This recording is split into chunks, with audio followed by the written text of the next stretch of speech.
Captain பதவி ஏத்துட்டு அடுத்தவங்கிட்ட வேலையை வாங்கி முடிச்சு கொடுக்காம அந்த வேலையை கொண்டாந்து இன்னொரு டீம்கிட்ட வந்து இல்ல அவங்க செய்யல நீங்க பண்ணுங்கன்னு சொன்னா அதான் ஃபேவரிசம், இன்ஃபுளுயன்ஸ். அப்போ பயாஸா இருக்கிறது அவங்க தான் தெரியுது. கேப்டன்ஷிப் நீங்க வரும்போது உங்க தன்னம்பிக்கையில தான் இந்த வீட்டுக்குள்ள வந்தீங்க. அதே தன்னம்பிக்கையோட இருந்தா அவர் வந்து உங்களுக்கு சப்போர்ட் பண்ணும்போது நீங்க ஒத்துக்கிட்டீங்க. உங்க மேல நம்பிக்கை இல்லையா? நீங்க வெளியில போயிடுவீங்க. அங்க நேர்மையா விளையாண்ட ஒருத்தர் காலி பண்ணீங்க உங்க கண்ணு முன்னாடி. தம்பி சொன்னாரு தருதலைங்கிற வார்த்தை தப்பு இல்ல, நானும் சொல்றேன். தருதலைங்கிற வார்த்தை செல்லமா சொல்லும்போது சிரிச்சுட்டு சொல்லும்போது தப்பு இல்ல. வார்த்தைக்கு அர்த்தம் கிடையாது, பேசுற உணர்வுக்கு அர்த்தம் இருக்கு. தருதலை அப்படின்னு நான் சொன்னா இப்ப தப்பு. இப்படி சொன்னாரு வந்து திருப்பியும் அப்படிதான் சொன்னேன், அதுக்காக தான் சொன்னேன்.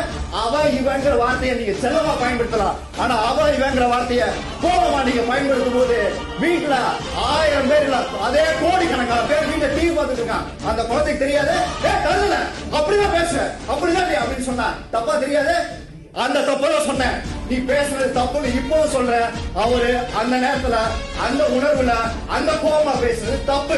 ஒரு உமனை எப்படி பெண்ணை மதிக்கணும்னு தெரிஞ்சு உள்ள போய் பேசினேன். இவங்களை அசிங்கப்படுத்தணும்னு நினைச்சிருந்தா அங்கேயே கேள்வி கேட்டிருப்பேன்.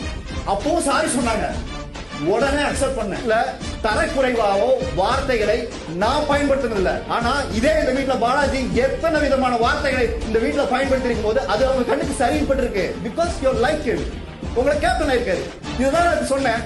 நீங்க ஒன் சைடா இந்த வீட்டுல இருக்கீங்க, உங்களுக்கு ஃபேவரானவங்களுக்கு மட்டும்தான் நீங்க இங்க இருக்கீங்கிறது நான் சொல்ல வேண்டியதில்லை. உங்க கன்ஃபெஷன் நீங்க கொடுத்த ஸ்டேட்மெண்ட்ல ரொம்ப கிளியரா இருக்கு யுவர் ஆனர்.